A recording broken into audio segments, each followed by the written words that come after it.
All right, Ryan Getzlaff joining us on the Rain Dregs podcast. And before we get to the interview, Ray, we had to delay the recording of the interview by maybe 8-9 minutes. Not a big deal. So Getzy was kind enough to show up on time. And I said, hey, Ryan, if you've got something to do, take another 5-6 minutes because Ray has just been stopped by the cops and he's going to be a little bit delayed here. So, quickly explain what happened. Make sure you're okay, though. Yeah, thanks for your concern. I appreciate it, Dregs. Ryan, thanks for waiting. I know you're busy with, I don't know what it is you're doing these days, but not busy. Not busy. No, good for you, man. Good for you. I dropped Riley off at school. So I got a 40-minute drive back, and I'm like, okay, so I got to get there on time. And I'm in downtown Vancouver. I turn left on this street, and I see there's 6 cars lined up, which is probably should have been my first clue something was wrong. And policeman pulls me over, says, do you know why I pulled you over? I says, not a clue. And he says, on this street between 7 and 10 a.m., you can't turn left. I'm like, really?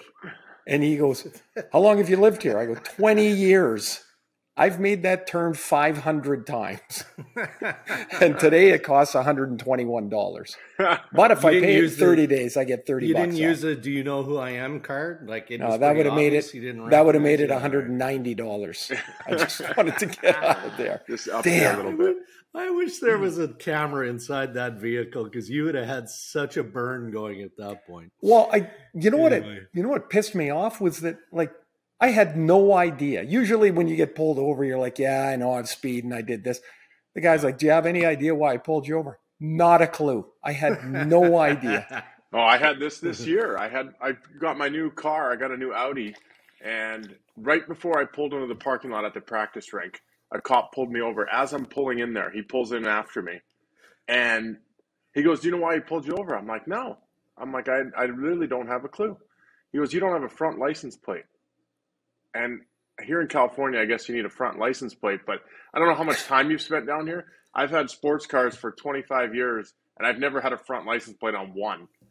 And nobody has front license plates. And I was just dumbfounded by this. He gave me a ticket. Well, when you mentioned your cars. In the parking lot at the rink. Oh my God. So you'd owned the car for how long? Probably, I don't know, a month or two. So you've been driving around for a month. It's not like you just pulled out of the lot.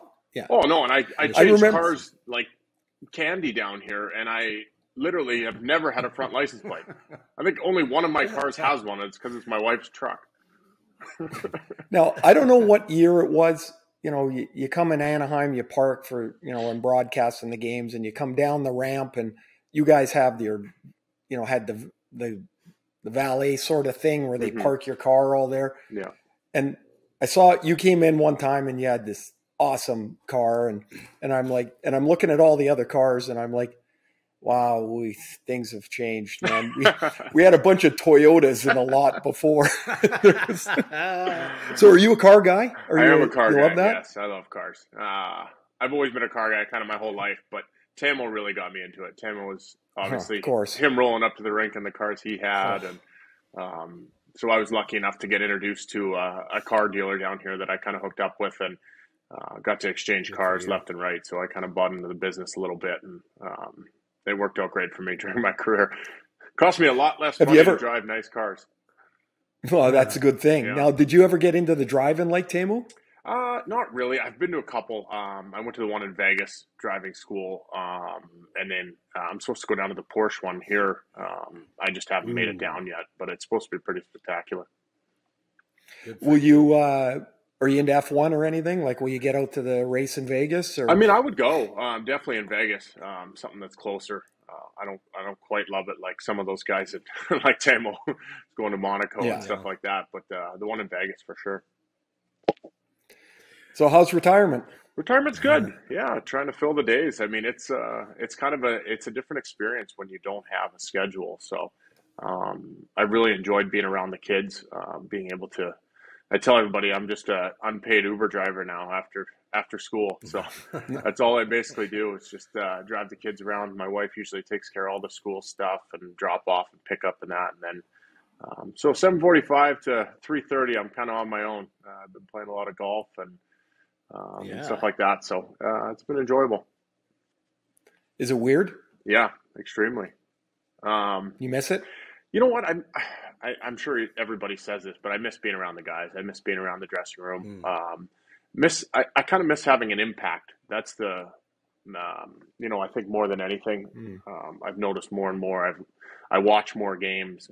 Like to be a little bit more involved in, whether it be management or coaching at some sort or something that can make a difference in the organization. So that's kind of been what my feelings have been lately. And is that the path for you, Ryan? I mean, it's too early to say. I mean, you just retired at the end of last season, even though you knew it was coming and you put a lot of thought into it clearly. But, you need a year or two or more, right, to decompress, to get a feel for what civilian life is all about. But do you see yourself diving back into the game professionally, and what would that be? Is it on the management side? Is it coaching? What do you feel? Yeah, I don't know. I started off, I always was intrigued by the management side of things. I wanted to see what it was like to be up there, making decisions, evaluating players, that kind of stuff, and what a team needs. It is interesting how much different it is to get a feel for what a locker room needs when you've been or when you're not in the locker room on a daily basis. So somewhere in that balance, I think, is where I'd like to fall. I have had an interest in doing some sort of coaching. I don't know that I could ever be a head coach, but Wardo's going to give me shit if he hears this and understands that I might go down that path, because I told him all last year, no chance. There's too much bloody video to be a coach. But anything that I can make an impact, I think interests me a lot. So I'm definitely ready to work. I'm not someone that can sit around. I don't like to just kind of go through life and go through to the day-to-day. I always need something to do. So something I can sink my teeth into that I can make a difference. Are you working at all on a regular basis with the Ducks, or are you just kind of touching it right now? I wanted to be a little bit more involved. Having Pat Verbeek come in midway through my last year kind of changes things a little bit. Pat wanted to come in and make some changes and obviously do things, in the direction that he wanted it to go. Having the relationship that I had with Bob for so long probably would have changed things a little bit this year, but trying to work through that with Pat and, build that relationship, that trust, those kind of things is kind of what this year's about. I've been doing some stuff with the promotional side, business side, sponsorships, stuff like that, where I can learn a little bit about the business. When you look back at your career, such a fabulous accumulation of numbers and successes, and is there one thing that stands out for you, Ryan, that you're most proud of? I mean, probably just the relationships I've gained throughout the league and the teams and my teammates, places around the building, that kind of stuff. I really think it's a great way to leave a building. The way that I was able to go out in Anaheim, understanding that I had relationships with people that, were ushers at the building, in the valet guys, all those guys. I still go to the rink, say hi to them. They all know my kids, that kind of stuff. Those are things that I really valued at the end of my career, for sure. You obviously played your entire career with the Anaheim Ducks. And I know from my experience with Bob Murray, probably in the last 3-4 years of your career, we would ask the questions when you got into the second half. Okay, the trade deadline's coming. The Ducks are heading in a different direction. Is there any chance you'd consider trading, or would Ryan Getzlaf consider chasing a Stanley Cup and all of that? Did that ever get to you? Like, not get to you mentally. I'm just saying, literally, did it get to you? Did Bob or did the organization ever come to you and say, hey, look, Getsy, if you want to chase another Stanley Cup, you let us know and we'll do whatever we can to make that happen? Yeah. It's a good question. I went over it many times in my head. Looking back, I actually just had a conversation yesterday about it. Looking back, had I gone somewhere else, I'd probably still be playing. Yeah. Everyone I talk to from that aspect says that, if you go on that run, or that, go on to a new thing, chances are it's going to rejuvenate the life out of hockey, and be willing to go. But they never came to me. No, the organization always was very respectful of me and my loyalty to them. Mm. Me and Bob, I did go to Bob, not my last year, the year before, the COVID year. Me and Bob talked a lot at the trade deadline. I gave him 3 teams, I think. Realistically, it came down to 1 team. We were looking at Vegas on possibly going there. Would have never even considered it, except that it was kind of a weird year with COVID and everything, and Vegas being close enough that my family wouldn't have to move. We could kind of go back and forth, and I had 2 of the longest days of my life. It was crazy. I can't even imagine what it would have looked like if I had gone there. But so that night we talked a lot. Me and Bob went back and forth, and I basically told Bob, if you think you can better this team quicker, that I'd be willing to go. Bob, we went back and forth. Thought we kind of had a deal done, structured. Bob wanted one thing that they weren't willing to give up, I guess, in the end. And then ultimately, it's funny. I text Bob. I think I texted him at 2:30 in the morning and said, "Bob, I don't think I can do this." And ultimately, Bob kind of made the decision in the morning. He had called me and said, "Look, I just don't feel right about this. I'm not going to do it." And and it was a big relief. Me and my wife, we were up almost all night long, debating whether it was the right choice. So now, that would have been to chase, a late in career Stanley Cup. Early in the career, you were first round pick. Corey Perry's a first round pick. They brought in Chris Pronger and Scott Niedermayer's there, and you guys have that young line with Pat Maroon. And somehow you're the one guy not playing off of that line with Maroon and Perry. I bet you. How the hell does that happen? There, huh? Oh, would I ever? No chance. Well, I tried How to did that go happen? out before the league kicked me out. That was kind of my plan. Those 2 are going to play until they get tossed out. Now, what was that like? You guys are all so young, and man, not only were you just a young line, but you guys were like so impactful all the way through, all together, all young. That had to be just so cool. Yeah, it was great. You know what? The nice thing is me and Paris kind of obviously got paired together from day one. Coming out of training camp, that was, or coming out of the draft for that matter. I'm pretty sure that was what Brian Murray envisioned when he drafted us. But once we got together, we kind of developed that chemistry of how we wanted to play. And I thought the team did an unbelievable job at plugging guys in there that could fill that, void or the role that we needed on that line. Obviously we started with Penner when we won the cup. We needed another big body where we could control the puck down low. And then Bobby Ryan was there for a while, and then, Patty Maroon. So, those are voids that those guys came in and played important roles on our line that allowed us to control the puck down low and not have to skate too much. So that was always big for our line. Well, it's kind of funny. The 3 guys you mentioned are all, although Bobby's right-handed, they're all kind of that same sort of like body frame, shape, size, and all that. I guess it does fit with you guys, right? Yeah, I mean, it turns out that management sometimes does know what they're doing. So, well, you'll see. You'll see one day they'll be saying the same about you. Yeah, exactly. So they, no, I thought they did a great job. Obviously, those are planned decisions that happen to work out. Not everything does, but those were definitely guys that were very impactful on our line. How many times did you look back up the ice? There's a whistle. The play's going back to your end, and there's a whistle. There's a penalty behind the play, and Perry's lying on the goal. Yeah, I already knew where that was going. Like, Jesus, I'm doing games last year and the year before, and they're in the playoffs. I'd be looking up towards Tampa's end. There'd be a whistle, and I didn't even have to know what was going on, but there'd be gloves and sticks, and he's right in the middle of it again.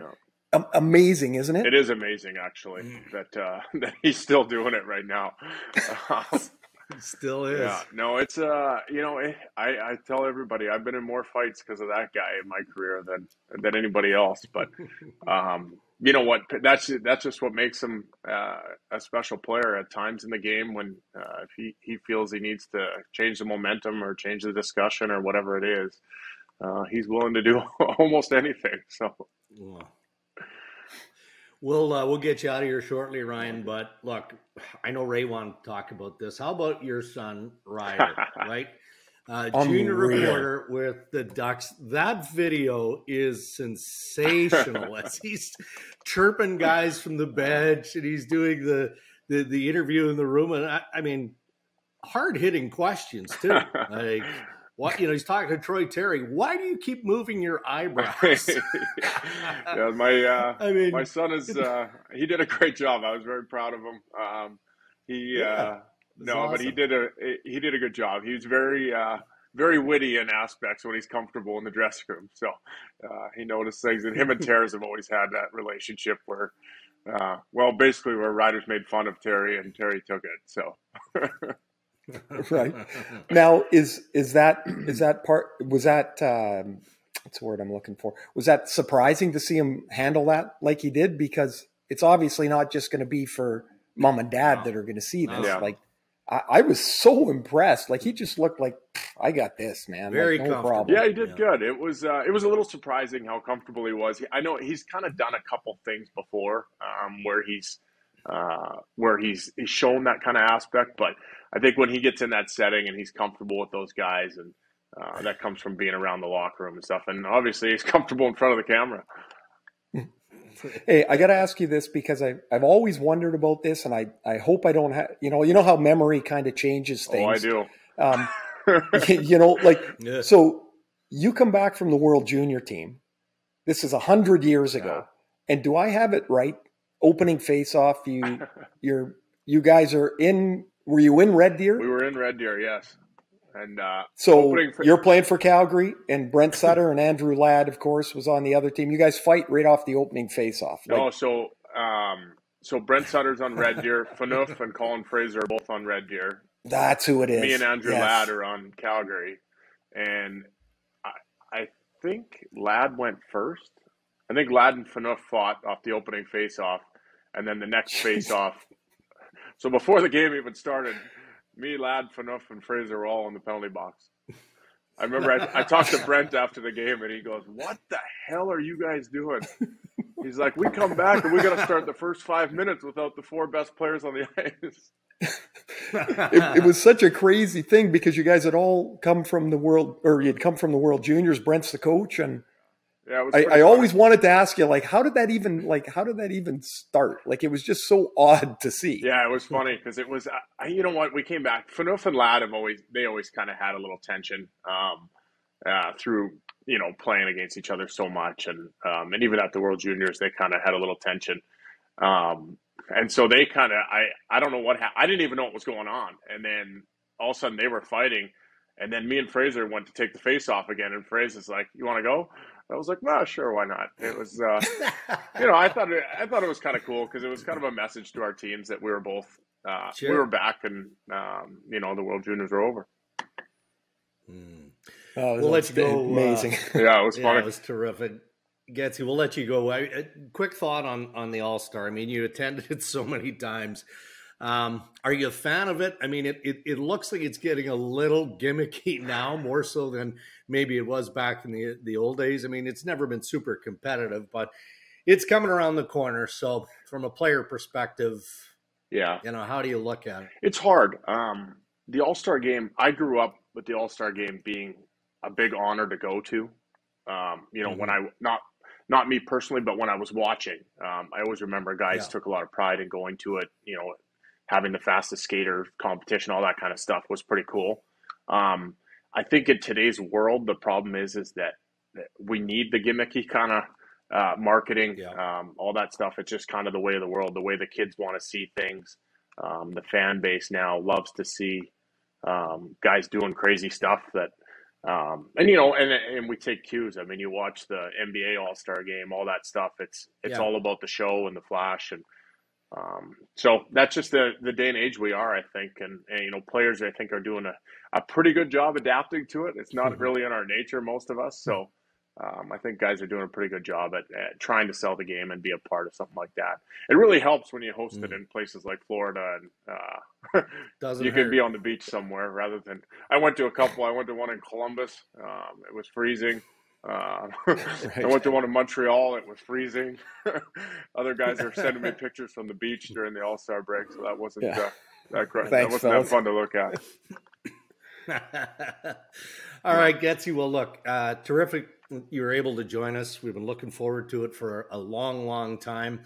Enjoy your retirement, and maybe down the road we'll have you back when you're inside management. Yeah, with, maybe Anaheim or another team. Maybe I'll come sit down with you guys and work in the media. Who knows? Oh, you should. You should. There's you know what? We'll nab you for sure when you're just before you're polishing up your Hall of Fame stuff. I appreciate that. Thank you very much for your time, and it was awesome to watch you play through your career. All right, guys. Thank you. I appreciate it.